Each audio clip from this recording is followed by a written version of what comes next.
ঈদের আনন্দ নেই দেশের সবচেয়ে বড় যৌনপল্লী রাজবাড়ীর দৌলতদিয়ায়। প্রতারণা আর দারিদ্র্যের নির্মম শিকার হয়ে এই বছর এই পল্লীর বাসিন্দাদের দিন কাটছে খেয়ে না খেয়ে। যদিও উপজেলা প্রশাসন বলছে বড় আকারে নয়, তবে সীমিত আকারে খাদ্য সহায়তা নিয়ে তাদের পাশে দাঁড়ানোর চেষ্টা চলছে। মেহেদী হাসানের তথ্য ছবিতে প্রতিবেদন। কালার এক্সপার্ট, জর্জ স্যাপ এবং মাইল্ড অন হ্যান্ডস টেকনোলজি সমৃদ্ধ অরিক্স ক্রিস্টাল ওয়াশ আপনার লন্ড্রি এক্সপার্ট। ঈদের অন্তত এক সপ্তাহ আগে থেকে দেশের প্রতিটি পরিবারে যেখানে উৎসবের আমেজ, সেখানে রাজবাড়ির দৌলতদিয়া যৌনপল্লীর চিত্র প্রতিদিনকার মতোই স্বাভাবিক।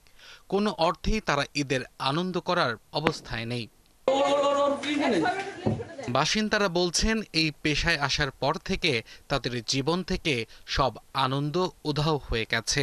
মানুষের স্বাভাবিক জীবনের যে স্বাদ তা থেকে তারা বঞ্চিত। এই বাড়িতে আমাদের ইনকামও নাই, হাতে টাকা পয়সাও নাই, আবার মানুষজনের চাপও কমে গেছে। আমরা খুব কষ্ট করতেছি স্যার, আমাকে খাওয়ার মতন কিছু নাই, কষ্ট দিলে চোখে দেয় না। এবার আমরা কাপড় চোপড় কিছুই কিনি নেই।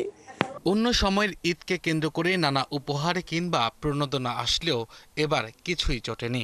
কমেছে আয়, তাই নতুন পোশাক জোটেনি। এই দেশে অঞ্চলে ছোটবেলায় টাকা খেয়ে নিচ্ছে ওরা, আমি খুব কষ্ট করি, বোতল টুকাই পাড়ায় বোতল বেশি খাই, আমি খুব অসহায় নারী। নিজে তো কিছু সম্ভব না যে একটা কাপড় কিনা, একটা কি সেমাই চিনি কিনে পোলাপানটা খাওয়াবার, সাইডে পোলাপান ওভাবেই থাকতে হবে। ঈদ, পূজা বা অন্যান্য ধর্মীয় অনুষ্ঠানে যখন সারা দেশে আনন্দের জোয়ার বয়ে যায়, তখনও তারা জীবিকার চিন্তায় উদ্বিগ্ন হয়ে থাকেন। নাগরিকত্ব দেওয়া হলেও তারা সামাজিক অনুশাসনের বেড়া ভেঙে পান না রাষ্ট্রীয় সুযোগ সুবিধা। কামাই রোজি না, আমার বাচ্চাটারও কিছু দিতে পারতেছি না, কাপড় চোপড় এই ঈদে কিছুই দিতে পারলাম না।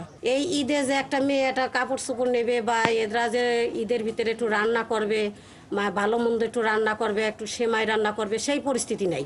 উপজেলা নির্বাহী কর্মকর্তা জানান, যৌনকর্মীদের জীবন জীবিকা ও পুনর্বাসনের ব্যবস্থা করার পরিকল্পনা করা হচ্ছে। আমরা বড় আকারে যে খাদ্য সহযোগিতা যেটা সরকার থেকে ত্রাণ দুর্যোগ অধিদপ্তর থেকে আসতো, সেটা এবছর আমরা কোনো নির্দেশনা পাইনি সরকারের দিক থেকে, কিন্তু আমরা আমাদের নিজস্ব প্রচেষ্টায় হয়তো অল্প কিছু লোককে আমরা খাদ্য সহায়তা দিব যারা খুবই প্রয়োজনের মধ্যে রয়েছেন বা খুবই অভাবী অবস্থায় আছেন।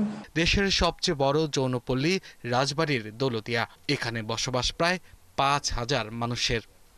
আব্দুল আল মামুন, ৭১।